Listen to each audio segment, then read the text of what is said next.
Good morning बच्चों। हम पढ़ रहे थे एल्डिहाइड और कीटोनों के रासायनिक गुण। मैंने अभी तक तुमको इनकी योगात्मक क्रियाएं बता दी। इसके अलावा मैंने बहुत सारी क्रियाएं ऐसी बताई थी जो आपके लिए बिल्कुल नई थी, जिसमें हमने क्या किया था, दोनों को H2O निकालते गए थे और उसके साथ उसको जोड़ते गए थे। उसमें हमारे एस्टर बने, कीटल बने। आज हम पढ़ रहे हैं एल्डिहाइड और कीटोन के। अब टेस्ट भी आ जाते हैं ये, और रिएक्शंस भी होती है। तो सबसे पहले मैं एल्डिहाइड का ऑक्सीकरण पढ़ती हूँ। ऑक्सीकरण करने पर ये हमें पता ही था, अगर हम किसी भी अल्कोहल का ऑक्सीकरण करते हैं तो वो पहले एल्डिहाइड में चेंज होता है और फिर वो फौरन ऑक्सीकृत होकर के कार्बोक्सिलिक अम्ल में चेंज हो जाता है। ये हम जानते हैं। इसीलिए हमने जब भी एल्डिहाइड बनाए थे या एल्डिहाइड पर रोकना था तो हमने क्या किया था, PCC करके उसको रोका था, ताकि वो सिर्फ एल्डिहाइड पर रोक देता है। इसलिए हम कोई भी ऑक्सीकारक ले लेते हैं तो हमारे ये एल्डिहाइड जो होते हैं ये हमारे कार्बोक्सिलिक अम्ल में चेंज हो जाता है। जैसे एस्टेल्डिहाइड है तो एसिटिक एसिड बन जाएगा। फॉर्मेल्डिहाइड है, सपोज यहाँ पर मैं फॉर्मेल्डिहाइड ले लेती हूँ, HCHO, इसका मैंने ऑक्सीकरण कर दिया तो क्या बन जाएगा, HCOOH, फॉर्मिक एसिड बन गया। एस्टेल्डिहाइड है तो एसिटिक एसिड बन गया। तो इस तरीके से जो भी होंगे वो इसमें चेंज हो जाएंगे।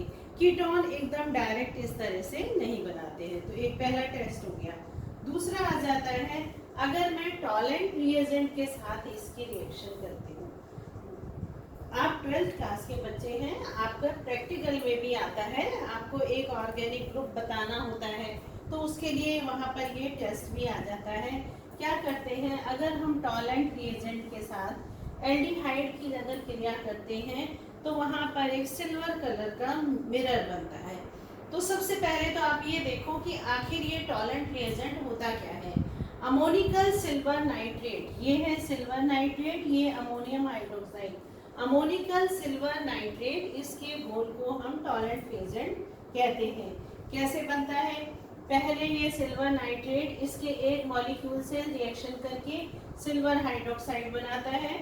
ये सिल्वर हाइड्रोक्साइड फिर इसके 3 मॉलिक्यूल से रिएक्शन करता है और एक ये हमारा हाइड्रोक्सी सिल्वर अमोनियम हाइड्रोक्सी एक संयुक्त कंपाउंड बन जाता है, जो फॉर्म ये अस्थायी है, टूट करके सिल्वर ऑक्साइड बना देता है। अब ये तो था मेरा टॉलेंट रिएजेंट। अब इसकी अगर मैं किसी भी एल्डिहाइड से क्रिया करूंगी तो ये जो ऑक्सीजन है ये इसको ऑक्सीकृत कर देगा और एल्डिहाइड मेरे एसिड में चेंज हो जाएंगे, सिल्वर अपचित हो जाएगा। ये हम जानते हैं, अगर एक का ऑक्सीकरण होता है तो दूसरे का अपचयन होता है। ये 9th 10th से ही हम पढ़ते आ रहे हैं। अगर कहीं पर भी कोई भी रिएक्शन होती है, एक का ऑक्सीकरण होगा तो दूसरे का अपचयन होता है। यहाँ पर इसका ऑक्सीकरण हो गया, ये O इधर आ गया, सिल्वर अपचित हो जाता है और वो सिल्वर दर्पण की तरह उसमें दिखाई देता है। टेस्ट ट्यूब की साइड में सिल्वर मिरर बन जाता है। तो ये हमारा एल्डिहाइड का टेस्ट भी हो गया और ये इसकी रिएक्शन भी हो गई। ये आप हमेशा याद करोगे, एग्जामिनर वाइवा में भी पूछता है कि आखिर टॉलेंट अभिक्रमक क्या होता है। Silver nitrate, ammoniacal silver nitrate को हम टॉलेंट रिएजेंट कहते हैं। 3 स्टेप में ये पहले आपस में क्रिया करके सिल्वर ऑक्साइड बनाता है। ये सिल्वर ऑक्साइड जब एल्डिहाइड से क्रिया करता है तो उसमें से एल्डिहाइड का ऑक्सीकरण कर देता है और सिल्वर का अपचयन करके एक मिरर बना देता है। इसके बाद भी हमारा इसका नेक्स्ट टेस्ट आ जाता है, जिसको हम फेलिंग परीक्षण भी कहते हैं। फेलिंग सॉल्यूशन भी आपके वहाँ होता है। अब बच्चों मेरा नेक्स्ट आ जाता है फेलिंग परीक्षण या फेलिंग टेस्ट। पहले मैंने टॉलेंट रिएजेंट के साथ टेस्ट किया था। टॉलेंट रिएजेंट क्या था, अमोनिकल सिल्वर नाइट्रेट, उसके साथ जब रिएक्शन की थी तो सिल्वर कलर का मिरर बना था। अब आपकी लैब में अभिक्रमक ए, फेलिंग अभिक्रमक A और B 2 होते हैं। हम दोनों को मिला करके जब एल्डिहाइड के साथ गर्म करते हैं तो लाल रंग का अवक्षेप आता है। तो जब हम फेलिंग अभिक्रमक A और B के साथ एल्डिहाइड को अगर हम गर्म कर देते हैं तो लाल भूरे रंग का क्यूप्रस ऑक्साइड का अवक्षेप आ जाता है। लेकिन जितने भी मैंने कहा ये टेस्ट भी हैं, तो इसलिए ये जो भी हमारे एल्किल जो एल्डिहाइड है वो रिएक्शन करेंगे। एरोमेटिक एल्डिहाइड इस तरीके का कोई भी रेड कलर का अवक्षेप नहीं बनाएंगे। अगर मैं इसको सोडियम NaOH की उपस्थिति में इसका हाइड्रोक्सिल ले लेती हूँ तो सोडियम सॉल्ट बन जाता है, लेकिन तब भी लाल अवक्षेप क्यूप्रस ऑक्साइड का आता है। अभी मैंने ऊपर पहले से कीटोन एल्डिहाइड का ऑक्सीकरण किया था और मैंने कहा था एल्डिहाइड तो कोई भी अगर बहुत ही हम सिंपल सा भी कोई ऑक्सीकारक ले लें तो उसके साथ उसका ऑक्सीकरण हो जाता है, लेकिन कीटोन में ऐसा नहीं होता। कीटोन जो होते हैं किसी प्रबल ऑक्सीकारक के साथ ही ऑक्सीकृत होते हैं। जैसे हम कंसंट्रेटेड HNO3 ले लें या कंसंट्रेटेड KMNO4 या अम्लीय पोटेशियम डाइक्रोमेट ले लें, तो इसमें क्या होता है एल्डिहाइड में मैंने अभी अभी आपको बताया था कि कार्बोक्सिलिक अम्ल बनता है, सिंपल उसी का। लेकिन कीटोन में क्या होता है कार्बोक्सिलिक जो एसिड्स होते हैं उनका मिश्रण बनता है। अगर मान लो मैं एसीटोन ले लूंगी तो ये देखो ये यहाँ से टूटा, एक एसिड बड़ा बनेगा और दूसरा उससे छोटा बनेगा। ठीक है, मैंने यहाँ पर अगर एसीटोन का किया तो एक एसिटिक एसिड बना, दूसरा फॉर्मिक एसिड बना। अगर मैं और बड़ा ग्रुप ले लेती हूँ RCH2COO RCH2R' तो इसमें क्या होगा, ये यहाँ से टूट जाएगा, एक ग्रुप ये हो जाएगा। अब ये C वाला जो है CH2R है, तो R के साथ ये वाला जो CH2 होगा वो COOH में चेंज हो जाएगा। Carbon number of carbon atom तो इक्वल ही रहेंगे, तो इसलिए एल्डिहाइड जो होते हैं जिसका एल्डिहाइड है उसी का एसिड बनता है। लेकिन कीटोन्स जो होते हैं वो अम्लों का मिश्रण बनाते हैं। एक अम्ल बड़ा होता है जिसमें ये वाला कीटोनिक ग्रुप चला जाता है, आपका कार्बोनिल ग्रुप उसके साथ जुड़ जाता है, और जो दूसरा कार्बन एटम होता है वो उसका छोटा अम्ल बनता है, यानी कि अम्लों का ग्रुप बन जाता है। अब हम इसके बाद देखते हैं अपचयन क्या होता है। ऑक्सीकरण देखा है, अब अपचयन कैसे किया जाता है। अब बच्चों हम इसका अपचयन देखेंगे। जैसे कि मैंने आपको पहले लेसन में भी बताया था, अगर हम किसी भी एल्केन को ऑक्सीकृत करते हैं तो पहले अल्कोहल बनता है, फिर एल्डिहाइड बनता है, फिर कार्बोक्सिलिक अम्ल बनता है ऑक्सीकरण में। आप क्या करूं, अपचयन करेंगे तो उल्टा होगा, कार्बोक्सिलिक अम्ल एल्डिहाइड में आएगा, एल्डिहाइड अल्कोहल में आएगा, और अगर मैं उसका दोबारा फिर अपचयन या किसी बहुत अच्छे अपचायक के साथ कर दूं तो वो एल्केन में चेंज हो जाएगा। तो सबसे पहले मैं सिंपल पहले स्टेप का अपचयन करती हूँ, तो उसमें क्या होता है एल्डिहाइड जो होते हैं अपचित होकर के प्राथमिक अल्कोहल बनाते हैं, और कीटोन जो होते हैं वो द्वितीयक अल्कोहल बनाते हैं। बनाने की विधियों में भी यह था, द्वितीयक अल्कोहल के ऑक्सीकरण से कीटोन बने थे और प्राथमिक अल्कोहल के ऑक्सीकरण से एल्डिहाइड। अब मैं उल्टा चल रही हूँ, एल्डिहाइड का मैं अपचयन कर रही हूँ।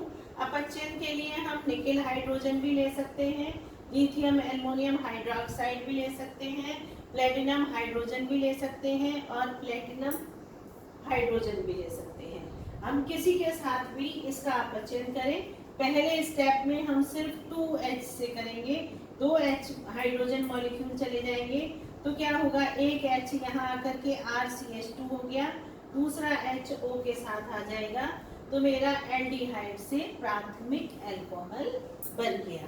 इसी तरीके से अगर मेरा कीटोन था तो कीटोन में भी क्या होगा, एक H इसके साथ आएगा, ये सिंगल बॉन्ड टूटा, सिंगल बॉन्ड के साथ दूसरा हो गया, तो RCHOH, जहाँ CH2OH होता है वो प्राथमिक अल्कोहल होता है।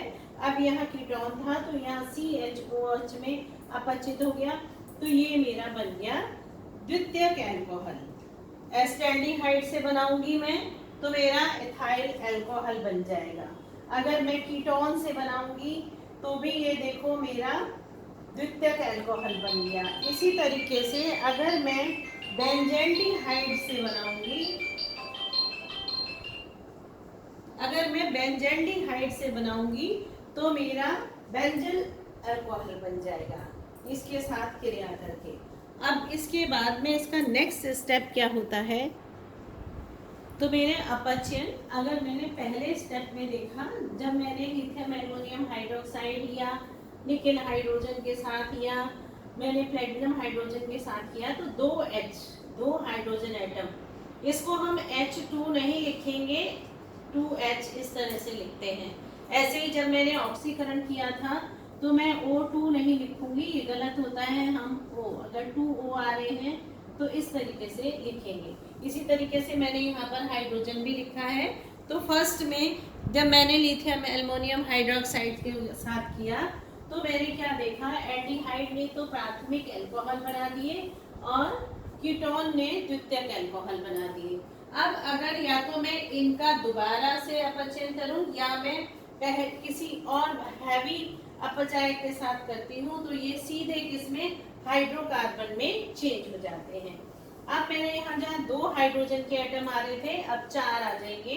तो मैं जिंक अमलगम के साथ HCl हाइड्रोक्लोरिक अम्ल और जिंक अमलगम के मिश्रण के साथ इसका अपचयन करूंगी तो क्या होगा। अब ये देखो 4 हाइड्रोजन हैं तो 2 यहाँ आ गए तो ये 3 बन गया और 2 H बच गए, इस O को लेकर के अलग हो गए। तो CH3 इथेन बन गई एस्टल्डिहाइड से और एक वाटर का मॉलिक्यूल निकल गया।